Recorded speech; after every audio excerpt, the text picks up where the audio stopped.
মনোবীক্ষণ polyclinic, চিকিৎসার জগতে এক দশক। এখন এখানে সব বিষয়ে ডাক্তারবাবু একসাথে তলায়। ফোন করুন 7477999515 এই নম্বরে। সরকারিভাবে শুরু হলো এ বছরে পাট কেনা। শনিবার হরিহর পাড়ায় জেসিআই পাট বিক্রি করতে ভিড় জমান অনেকেই, যদিও সেই পাট কৃষক না ব্যবসায়ীদের তা নিয়ে প্রশ্ন উঠছে। আপনার আনন্দে আমাদের উদযাপন। বিয়ে হোক বা পার্টি, বহরমপুরে এবার luxury banquet hall at golden retreat. জেলায় একমাত্র পিলারলেস ব্যাঙ্কোয়েট, আছে স্পা, সালন, ক্লাব মেম্বারশিপের সুযোগও। বহরমপুর শিল্প তালুকে গোল্ডেন রিট্রিট। এখনও পাট না উঠলেও সরকারিভাবে পাট কেনা শুরু হয়ে গেল হরিহরপাড়ায়।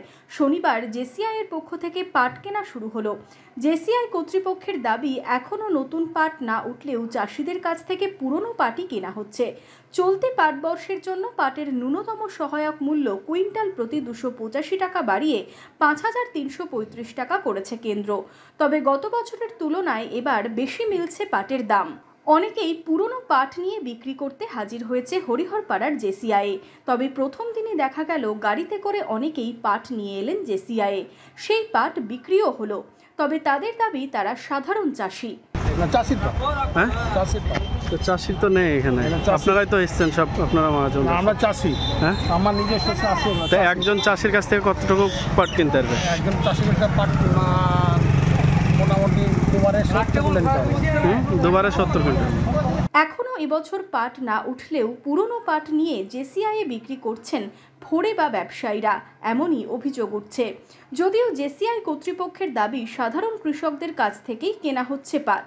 না চাষি তো ওনাকে বলছে যে সব মহাজনদের পাট নিয়ে এসে ভিড় করেছে দালালদের। এখানে চাষিদের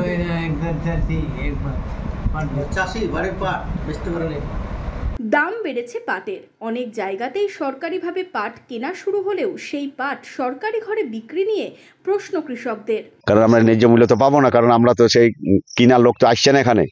কিনার লোক যদি আসতো তাহলে আমরা ন্যায্য মূল্যটা পেতাম, তাহলে আমাদের একটু লাভটা হতো। সেই জায়গায় বিক্রি করতে, হ্যাঁ, সেই জায়গায় বিক্রি করতে পারলে। কিন্তু এখানে তো সে পাইকারি লোক আসে না, মানে কোনো জুট কর্পোরেশনের লোকও আসে না যে কিনার লেগে, যে সেরা কেউ আসে না। সাধারণ পাবলিক যারা কিনে বেচা কেনা করে তাদের কাছেই দিতে হয়। বর্ষার বৃষ্টি সেইভাবে না হওয়ায় এখনও কৃষকরা পাট কেটে জাগ দিতে গিয়ে সমস্যায় পড়ছেন। অনেক জমিতেই পাট বড় হয়ে গেলেও তা কাটা যাচ্ছে না। এর মধ্যেই সরকারিভাবে পাট কেনা শুরু হলেও লাভবান হবে কারা, তা নিয়েই উঠছে প্রশ্ন। হরিহরপাড়া থেকে মামিনুল ইসলামের রিপোর্ট, ইমাজিন কমিউনিটি মিডিয়া।